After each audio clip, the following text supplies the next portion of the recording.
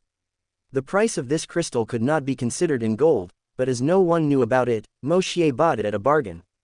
Even the 9 lightning tribulation was not as terrifying as the red lightning tribulation. It was known as the tribulation of death, as no one survived it. However, I must make some preparations to temper my body with this. Even if it's just a holdover from the red tribulation, my body still won't be able to withstand the discharge without any countermeasures. Moshier thought. Having made his purchase, Moshier wandered around for a while longer before returning to the academy. Although there are very valuable items, none caught his eye. Leaving the treasure-gathering pavilion, Moshier had walked only a few minutes before seeing a sign for help in the sky. If he didn't guess wrong, it must have been Yuhao who asked for help through the signal. Moshier wasted no time and directly launched his basilisk wings. His flight speed was extremely fast and he soon discovered Yuhao and Wang Dong trying to escape from a Soul Emperor and 5 Soul Kings. Yuhao had just used his domain ability from the Ice Empress to delay the 3 Soul Kings with flying abilities when he arrived. The Soul Emperor was approaching where they would land while Bei Bei, Xianxia and Zhang Nanan were running some distance away. Moshier flew towards the Soul Emperor at extremely fast speed and unsheathed his sword. A powerful sword intent arose and attacked the Soul Emperor, who quickly defended himself with a sword steeped in black flame. The collision of metal on metal sounded and they both backed away from the confrontation. However, Moshier's goal was achieved and Yuhao and Wang Dong landed safely. "Senior Shu, take care of them for me. I'm going to play with these guys here a little," Moshier said seeing the Bei Bei group arrive. He didn't wait for an answer and flew towards the Soul Emperor, who regrouped with his companions. 1 Soul Emperor and 5 Soul Kings, although they don't have the best combination of rings, I still shouldn't underestimate their strengths.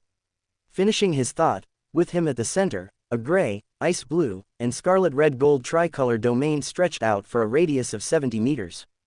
Within that domain, mysterious lines connected, forming a dazzling yin-yang array almost instantly. Spiritual power and the elements of ice and fire in the air were being absorbed by this array, strengthening the domain and offsetting Moshier's consumption of spiritual power. After 8 months of training, Moshier had elevated his domain to great success, and with his recent qualitative leap in his mental power, he could build arrays within his domain much faster than before. Moshier could feel his strength increase by at least 70% while his opponents had a 50% debuff to their strength. With a thought, several condensed swords of fire sword intent and ice sword intent appeared in his domain. There were at least 40 condensed swords and they were arranged in 6 different formations, attacking each of his opponents. Understanding that time was running out, Moshier flew towards the Soul Kings in midair, intending to eliminate them first. Moshier got close to the first Soul King, who was distracted dealing with the attack of his condensed swords, and directly used one of his sword skills, Burning Body Freezing Mind. The Soul King noticed Moshier's attack too late and his chest was cut by Moshier. He felt his body on fire and his mind freeze, causing him to lose focus and be cut by Moshier's condensed swords. His vitals organs were all destroyed and his head beheaded. One less. Moshier turned his attention to the 2 other Soul Kings in the air next to him and noticed that they had banded together to deal with the onslaught of his swords. However, he ignored it and ran towards them. The 2 Soul Kings noticed his movements and their spirit rings lit up, improving their speed and attack power. They dodged most of the swords and ran towards Moshier with some cuts to their bodies. They risked injury to try to kill Moshier and flee from that place. Moshier smirked at them and used his mental shock on them both. They felt as if a hammer had hit them in the head and bled from their eyes, nose and mouth. Because of their oversights, Moshier attacked them with another of his sword skills, Ice and Fire Explosion Sword. The condensed swords of Ice Sword intent froze their bodies before the Fire intent swords arrived and caused an explosion in their bodies, creating 2 mists of blood. Their bodies could not be found anymore. Moshier held none of his strength and could feel his reserves of spiritual power slipping away. In the end, using his domain to hold 5 Soul Kings and 1 Soul Emperor was still too much for him now. Even though they were only common in their levels, their reserves of spiritual power were still greater than Moshier's reserves. The moment he killed the 2 Soul Kings, Moshier felt a shiver down his spine and quickly dodged to the right.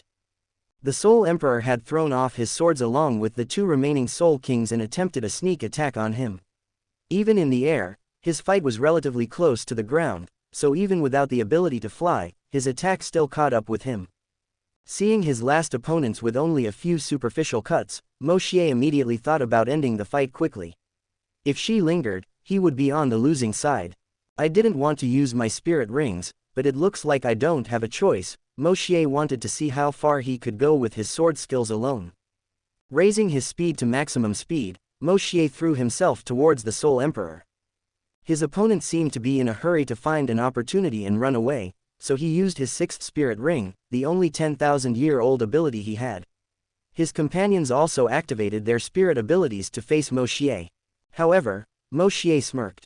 4 black spirit rings rose from his feet and his second ring glowed. Moshier could see the look of disbelief in their eyes when they saw his spirit rings.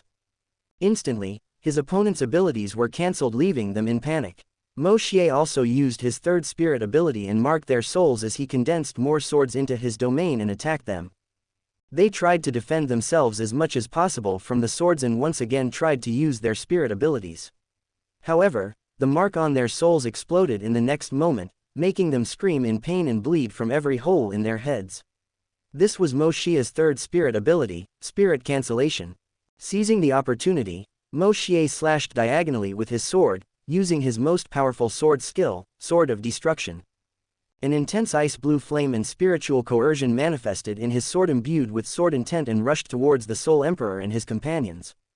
At the last moment, the Soul Emperor and the Soul Kings used various spirit abilities consecutively to defend themselves from his attack. Both Soul Kings were killed in the attack, with their spiritual seas exploding and bodies cut in half. The Soul Emperor fared better, as Moshier's attack strength diminished after colliding with his teammates. Even so, he was seriously injured with a large cut on his chest almost reaching the bones. His spiritual sea was also damaged, causing him to pass out on the spot. Moshier retracted his domain quickly and his skin turned pale and his body fell to the ground without an ounce of strength left. Feeling the consumption of his spiritual power, he knew he had pushed too hard. If the Soul Emperor woke up now, he could easily kill him in his current state. He saw Bei Bei and Xianxia approaching out of the corner of his eyes and his vision darkened in the next moment. The only thoughts Bei Bei and Xianxia had were, "What a freak." Chapter 35. After the battle, first contact with elemental laws. Bei Bei and Xianxia approached and sighed in relief after discovering that there was nothing wrong with Moshier other than his consumption of spiritual power. With some rest time he would be brand new. Zhang Nanan also approached with Yuhao and Wang Dong and they looked at Moshier as if he were some kind of monster. Yuhao was the first to speak. "I knew senior brother Moshier was strong, but I didn't think it would be that far." Moshier's strength and combat prowess was terrifying to say the least. If he were in his place, Yuhao knew he couldn't do the same, even with his ultimate martial soul. "This guy is just a freak," Wang Dong said and was in conflict internally. He was grateful that Moshier saved them, but he didn't want to admit that he was less talented than Moshier. Xianxia smirked as he remembered his fights with Moshier. If Moshier had used this force against him, Xianxia feared it wouldn't last a second against him. Bei Bei noticed his expression and said with a gentle expression, "Sanxi, how about you fight Moshier once more in the arena? I think your fight will attract a lot of gold coins. Get out, I will never fight this freak again. If you're so confident, why don't you try fighting him?" Xianxia said angrily. "I'm a pacifist and I don't like fighting." Bei Bei replied calmly. If Xianxia didn't know his personality he would have been easily fooled by him, but after hearing this he just looked at him mockingly. "Okay, we better get out of here now. Sanxi, help carry Moshier. This Soul Emperor has passed out and is badly injured, so let's take him in for interrogation at the academy." Bei Bei said, changing the subject. Everyone agreed and headed towards the academy. On the city wall, Yan Shao's and Elder Lin, who were watching with several other figures, started talking. "This boy's strength is terrifying. Having such a powerful domain at his age is extremely rare," Elder Lin said with a smile. "I kind of understand Elder Mu's decision now. This child really doesn't need a teacher teaching him continuously." Yan Shao shook his head in admiration. Even late, he still managed to see much of Moshier's final fight against the enemy Soul Emperor. His 4 black rings gave him a great surprise and became curious about how he got them. Elder Lin's voice was suddenly cold and said without haste, "Send someone to interrogate that Soul Emperor and search on the corpses to find out who dared to try to murder one of our students."